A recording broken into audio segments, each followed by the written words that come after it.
talk to you again. Welcome back to Spotlight. We're in a little series on how to develop more a relationship with God.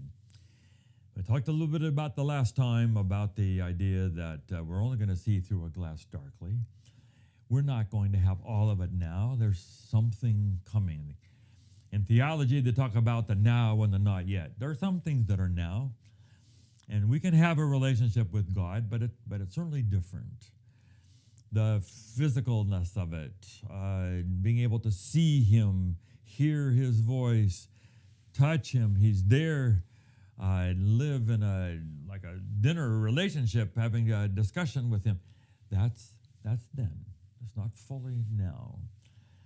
And they talk about in Hebrews, we have not yet fully received what has been promised, but only together with us will we be made perfect.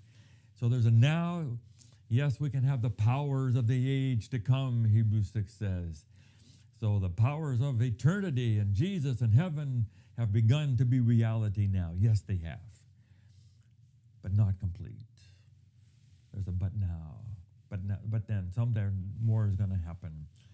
So we have to have some modesty about what we can expect here. And sometimes we listen to people who talk about their amazing experiences.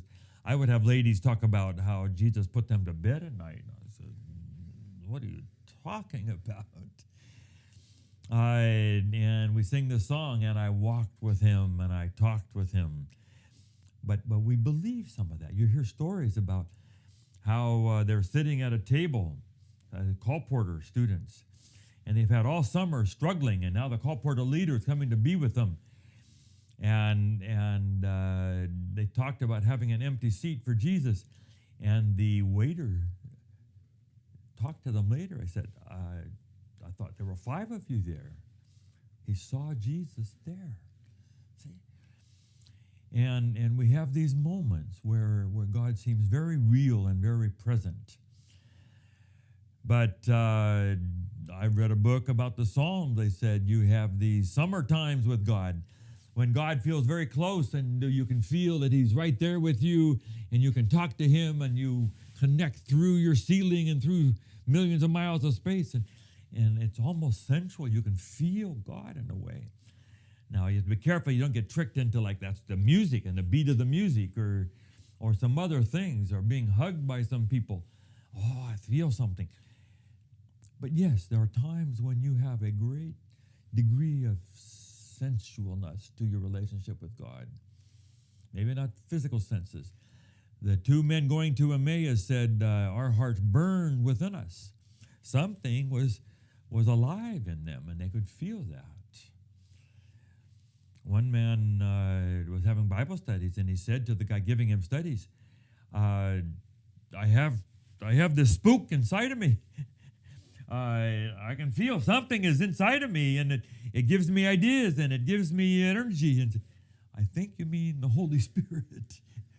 So he just knew there was something different inside his life. So we understand some limitations. But let me go one step further today and say that your relationship with God will be pretty directly connected with your picture of God. But doesn't that just sort of make sense? That every relationship we have is affected by our picture of that person. If you ask somebody, hey, what about so-and-so? How do you feel about them? Well, I saw some things that I didn't really like. The picture of God affected the relationship. I was with a young man 30-some years ago. We were on a mission trip in Mexico. And he told me this story just recently. He said, we were at a store together, Pastor Dan, and there were some chocolates. And I said, you want to buy a present for your girlfriend back home? And he said, no, I don't think I need to. And that woke him up. He said, if I don't care enough to even buy some chocolate, evidently that relationship must not add up to much. And he broke up. So that picture of her, who she was not enough to have a lifelong relationship. And now he married a wonderful girl who I got to do the wedding, and now we're back in the church together 35 years later. But you can, your relationship with a snarling dog that barks at you every time you go by that house is going to be different than a little cuddly dog that jumps up on the couch with you and snuggles up with you. And your relationship is recoiling from the one and loving and embracing it. So your picture of God will affect it. If you read a Song of Solomon kind of God, a God who is a lover, who seeks you out and is always there for you and is there, will always love and accept you, then that's one picture of God. If you kind of have this Old Testament quotes, Old Testament thunderbolt throwing and thunder and lightning, and I'm going to beat the tar out of you if you don't come around to my side and my way of thinking, then that's another kind of relationship.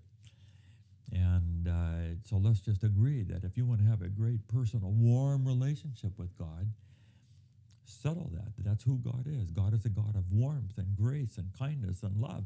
And that's all he ever is. He is a constant. And then that will be your relationship with that God. Come back to us next time and we'll take it a little farther. God bless you.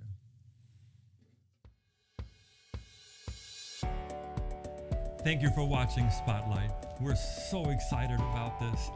We hope that you'll subscribe and so you'll get all of them.